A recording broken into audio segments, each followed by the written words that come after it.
7 years after I disappeared, my sister found my name on the organ donor registry. She stood in the transplant center, staring at the paperwork in the nurse's hands. Her brows knit as she looked at the photo attached to the file, along with the name I used to go by. "Where is he?" she asked. "He's in hospice on the 12th floor," the nurse answered quietly. "Today is the last day he'll still be conscious. The surgery is scheduled for tomorrow morning." Her expression turned cold as she headed upstairs. The moment she pushed open the door, she saw me sitting on the bed, writing my final letter. Landon. I looked up at her and smiled faintly. "You must have the wrong person, Ms. Bennett. My name is Jay Mercer, not Landon Bennett." She stepped toward the bed, her tone rigid. "Come home. Apologize to Mason, and I'll hire the best specialist in the country for you. That won't be necessary." I didn't even look up again as I signed the last line of the organ donation papers. I didn't do anything wrong. I'm not apologizing to anyone. After a long silence, Sherry Bennett let out a cold laugh. "You really haven't changed. 7 years later, and you're still pretending to be innocent." Her eyes narrowed, scanning me. "You're sick? What kind of illness needs surgery?" I smiled faintly. "Stage 4, glioblastoma, brain cancer." I glanced at the donation papers beside me. I figured my organs would do more good saving people than rotting underground. Something flickered across Sherry's face, but it vanished instantly, replaced by that same icy look. "Cut the act. Do you think playing pathetic is going to make me feel sorry for you?" Her gaze swept over the small hospice room, taking in the peeling walls, the worn folding chair, and the dying flowers by the window. "So life didn't work out after you left home? If you hadn't done those disgusting things back then, maybe you wouldn't have ended up like this." I lowered my eyes to my hands, now so thin, every bone showed clearly beneath the skin. I said nothing. "Landon." She said my old name softer this time, her voice cracking. "Are you really that sick?" I looked at her without blinking. "Why do you care, Ms. Bennett?" "Because I'm your sister." "No." My voice stayed calm. "Your brother died 7 years ago." Her face went pale with anger. "You really hate me that much? After everything that happened?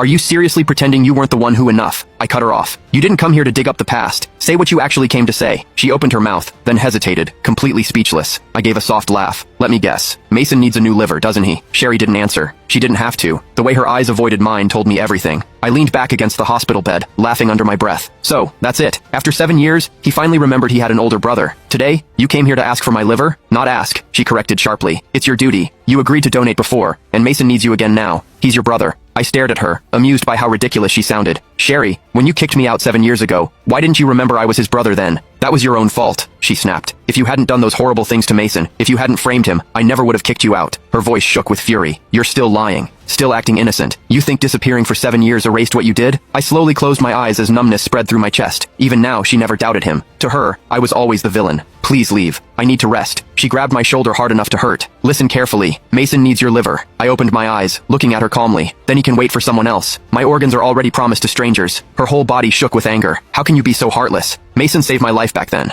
Without him, the Bennett family wouldn't even exist today, and you're nothing but an ungrateful parasite." I didn't answer, only turning my head toward the window. "Landon, let me make this clear," she said coldly as she released me. "If you refuse to save Mason, I won't let you have peace. I'll use every connection and every penny the Bennett family has to keep you alive. You'll spend the rest of your life wishing you were dead." I listened to her threats without feeling anything at all.